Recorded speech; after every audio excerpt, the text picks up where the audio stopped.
ഈ തള്ള എന്താണ് ഈ പറയണത്? അവരെ കൂടി കൊണ്ടുപോകാൻ പുള്ളി എന്താ വീക്കാലാക്കി ടൂർ പോവാണോ? ചിരിക്കൊന്നും വേണ്ട, കണ്ടു പഠിച്ചോ കിടപ്പ് അടുത്ത് തന്നെ കിടക്കേണ്ടതാ.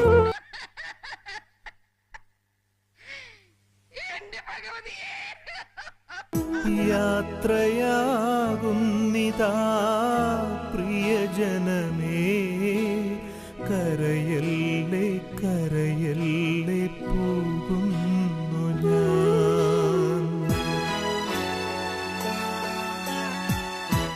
ദൈവമേ, ആരു നിനക്ക് തുല്യനാകും? എതിരേൽപ്പിന്നായി വന്നവരാ കന്യകമാരുടവൻ നരരെ ഉപമിച്ചതു നാം അറിയുന്നു. മണവാളൻ തൻ വിളി കേൾക്കേ നിദ്രയുണർന്ന കന്യകമാ വേഗമെടുത്തു വിളക്കുകളും രാജമന്ദിരത്തിലവർ പ്രവേശിക്കും. അതിശാലിനികൾ കന്യകമാ എന്ന പകർന്നു വിളക്കുകളിൽ തിരികൾ കൊളുത്തിയൊരുക്കുന്നു.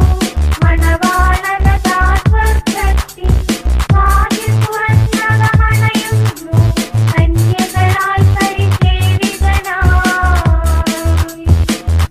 ദുഷ്ടർക്ക് അവരുടെ പ്രതിഫലം നൽകുന്നു.